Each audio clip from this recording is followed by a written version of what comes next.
There are many different ways how you can dominate in Once Human 2.0, which I don't see many people talk about, but that can really make a difference, actually much bigger than things like weapon calibrations or specific gear mods. From my hands-down favorite snacks and memetic specialization items to powerful Whim Potions, this guide covers all the essentials to boost maneuverability, resource farming, damage output, utility, and so much more to get the most out of your survival in both PvE and PvP. So let's get to it. To make it easier for you guys to find pretty much everything you need, I will add timestamp chapters in the description, divided into categories, so you can check them out whenever you need them. Alright, so let's start off with some of my absolute favorite craftables or consumables you can get your hands on in the game for specifically boosting your maneuverability or movement in Once Human. The first one are the spring legs, which allow you to jump a whole lot higher if you consume this item. So it's going to be easy to jump on first floors and reach other things that are, well, normally not easy to reach. For it, you simply want to secure a little deviant called Frog the Leaper. Pretty easy to get your hands on, which automatically produces the required ingredients. And craft some spring legs at the workbench, which are pretty cheap by the way. A great place to get your hands on Frog the Leaper would be this specific farm spot. I absolutely love this tower right here, the Winding Ridge Teleportation Tower, which is just a little bit southeast of this pond, where you can always find a deviant floating above the water basically. If it's not there, simply get back to the TP tower, change the world and try again. Next up, we have Arrow Leap, which is probably one of the most popular consumables in the game. Does something pretty similar. Instead of a higher jump, this time we can actually start dashing in the sky. Yo, look at that plane right there. Anyways, this is, I think, a perfect combination. Both the spring legs and the air dash are going to be a very nice combo to basically travel great distances, fly high and far away. This time though, you're gonna have to secure a slightly more difficult deviation, which is called the Atomic Snail. Can only be found in Prime War, a PvE specific scenario, which also comes with this resource you can make the arrow leap with at the workbench. In my opinion, the best way to get your hands on this deviant would be to check out F3, go to the Dreamland Wonder, enter the island, and participate in the Dream Pop event. I already made a full guide for this, which you definitely want to check out. Can be found in the top right of the screen to basically get the most out of it and secure 5-5 deviations fast. Another one of my absolute favorites cannot be crafted but kind of cooked at the stove. Check out the Memetics menu, go for the logistics and scroll all the way down to the bottom right here. This is where you will be able to unlock dishes 3 for the mid and end game and also get your hands on the Stardust energy drink. When you drink it, you gain the ability to double jump for literally 30 minutes. This item is literally OP if you combine it with the 2 travel methods which I shared earlier. I mean, check out our double jump height right now with those and a dash that can easily bring us on top of our building. We're gonna do that again, and yes, I don't really think I have to tell you guys that this is gonna give you a big advantage in any situation basically, especially in PvP when scaling terrain and LOSing becomes essential. Some people might say this is a pretty difficult to craft item. In my opinion though, it's super simple once you know where to search. Aluminum ingots, that's easy mode for everyone, while for sugar, this is also something you can find plentiful at the Mayor's Market. Simply check out the town, and specifically west of it, you will find a ton of farmlands. Pick up all the beets right there, change the world, rinse and repeat, and you will have all the sugar you will ever need. Then we also have purified water. Just pump it from the ground and purify it. Then we also have saffron, probably something most people will find challenging to find. Well, let us quickly check out my favorite place to secure it. The Winding Ridge Teleportation Tower, which we're gonna check out for something else as well during this guide. This instantly brings you to probably one of the best farms for saffron. I mean, if we look around us, right there, we already have our first plant. With a double jump, yeah, it's gonna be no problemo to secure these. We can just keep searching in the area. That's another one right there. Ouch. We've got 2 more right there in our crosshairs. We've got another one right there, another one. We actually skip one right there.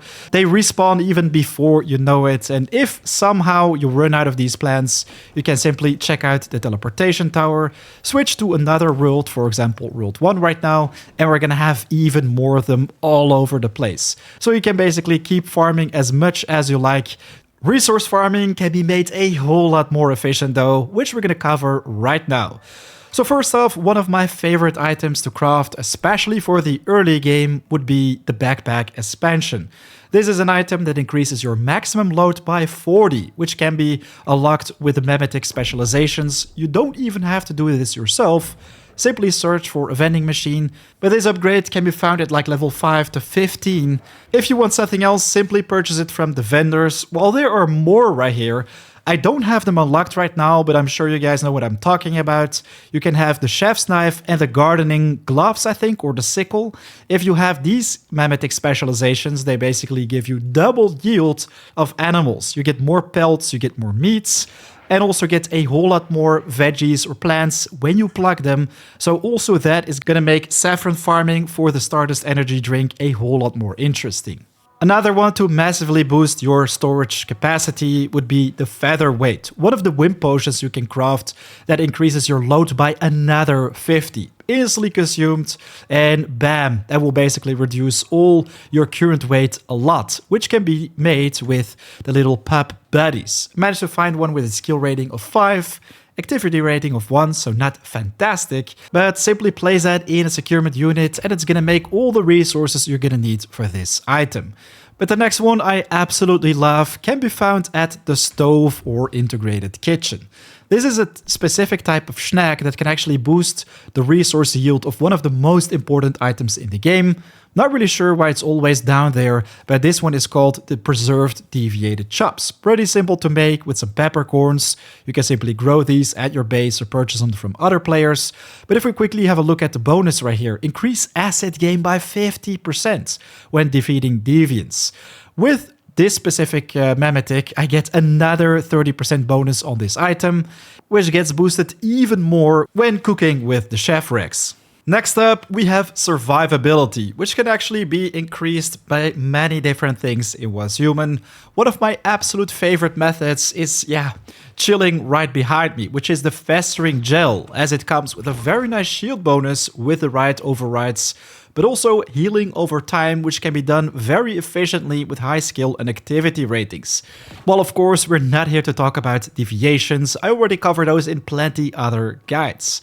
One of the first things that you should make at all times is the canned lunch meat, which basically increases your maximum HP by 10%. Even better, in the end game, you gain access to Dishes 3, which unlocks the seafood and meat platter, which increases your maximum HP by 15 instead of 10 and also recovers 100% over time. Once again, super simple to make with one type of meat, one type of fish, 2 ginger and some salt. The fruit cake and mixed fruit pie can both be interesting for sanity and HP recovery as well. Well, if you've been lucky with memetic specialization rolls, I think this is an amazing one to get your hands on as well, the Stardust Regulator.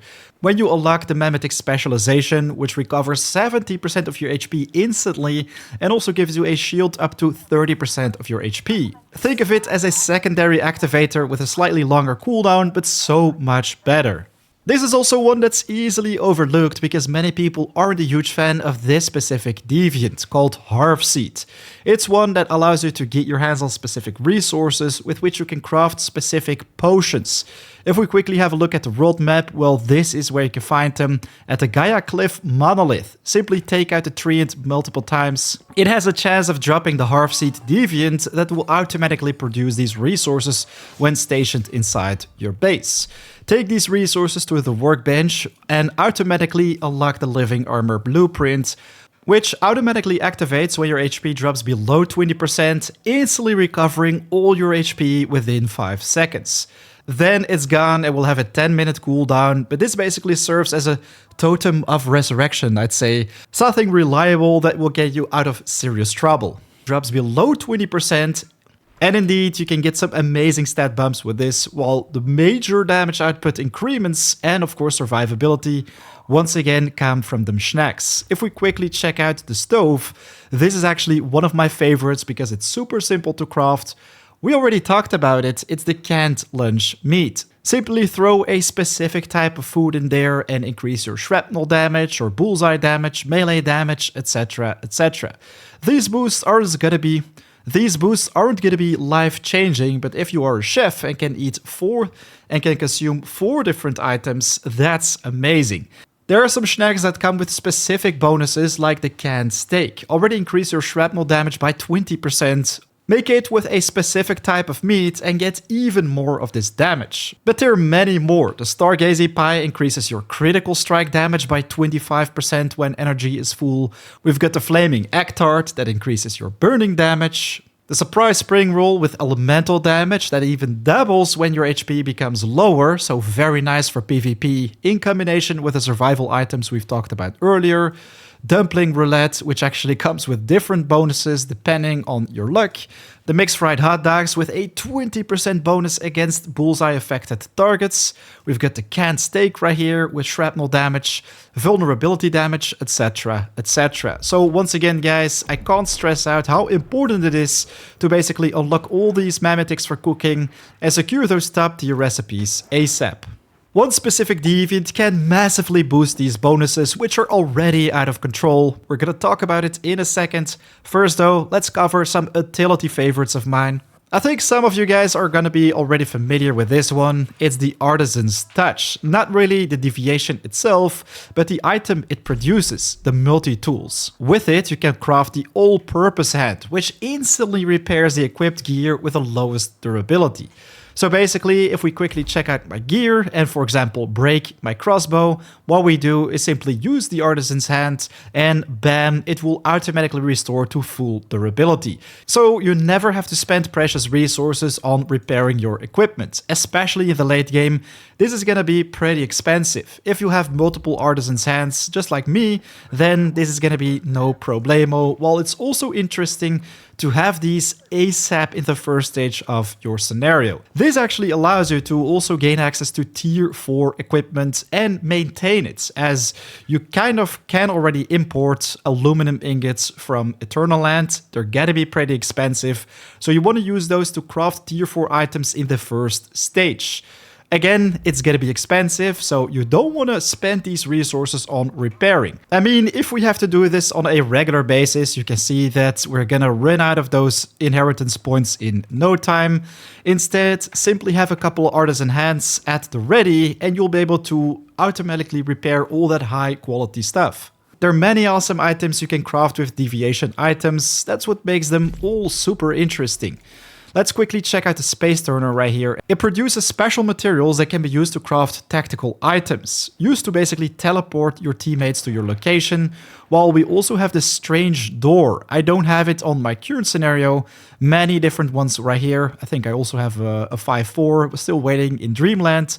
But with this one, you can repair its own replicas and teleport in between different strange doors, basically create a portal to another area and use it to travel back and forth. With Dreamland, I was able to secure one of these fellas with a pretty nice skill and activity rating, the Mansonic Pyramid. Actually allows you to craft 2 different Whim Potions or effects, which are super useful for both PvE and PvP. Let me quickly check out the first one right here, both craftable by the way at the workbench. This is Parapsychology, which alerts you when an enemy outside of your field of view is aiming at you. I think very powerful for PvP.